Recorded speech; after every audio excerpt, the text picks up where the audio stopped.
शिंदेंच्या शिवसेनेचे माजी खासदार हेमंत गोडसे हे पक्षामध्ये नाराज असल्याचं कळतंय। नाराज असलेले हेमंत गोडसे भाजपच्या वाटेवर असल्याची ही चर्चा आहे। शिंदे शिवसेनेतील पक्षांतर्गत गटबाजीमुळे हेमंत गोडसे नाराज असल्याची चर्चा आहे। स्थानिक स्वराज्य संस्था निवडणुकीपूर्वी गोडसे यांची नाराजी बघायला मिळते। लोकसभा निवडणुकीनंतर गोडसेंवर पक्षानं जबाबदारी न टाकल्याचीही नाराजी आहे। हेमंत गोडसे यांची समजूत काढू कुठेही जाणार नाहीत असं मात्र मंत्री उदय सामंत यांनी म्हटलंय। हेमंत गोडसे कुठेही नाराज नाहीत। ते एकनाथ शिंदे साहेबांच्या नेतृत्वाखाली काम करतात। ते शिवसेनेचे पदाधिकारी आहेत। शिवसेनेतनं त्यांनी निवडणूक लढवलेली आहे।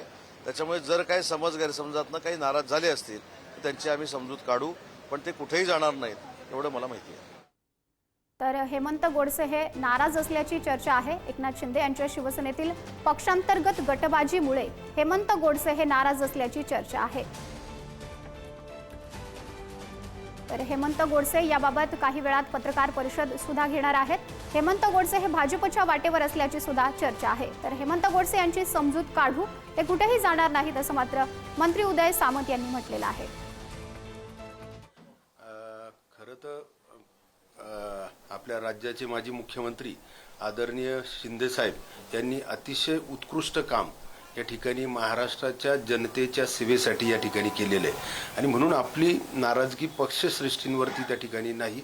मला असं वाटतं का ज्या काही चर्चा या ठिकाणी चालू होत्या गेले 2-3 दिवसापासून, तर आपण आपलं हेच मत होतं का आपली पक्षश्रेष्ठींविषयी नाही तर परंतु पक्षांतर्गत जी काही सिस्टीम आणि जी काही डिसिप्लिन असायला हवी ती पक्षामध्ये नाही आणि ती त्या संदर्भामध्ये अनेकदा आपण पक्षश्रेष्ठींकडे त्याविषयी मांडणी केलेली आहे आणि मला असं वाटतं का त्यामुळं निश्चितच संघटना बांधणीसाठी आणि येणाऱ्या निवडणुकींसाठी निश्चित ते फायदेशीर ठरणार आहे आणि म्हणून त्याविषयी विचार केला जात नाही आहे। तर निश्चित सकारात्मकपणे विचार पक्ष या ठिकाणी करेल असा देखील विश्वास आपल्याला आहे। काय बिघडलंय नेमकं? म्हणजे पक्षांतर्गत तुम्ही म्हणताय काही सिस्टीम नाहीये किंवा डिसिप्लिन नाहीये, नेमकं काय चुकतंय, काय बिघडलंय असं तुम्हाला वाटतं? सिस्टीम आणि डिसिप्लिन या अर्थानं का पदाधिकारी असतील किंवा कोणाला पद देणं असेल किंवा जे संघटन आहे, आज जर आपण पाहिलं तर नाशिक जिल्ह्यामध्ये आमचे एकच आमदार आहे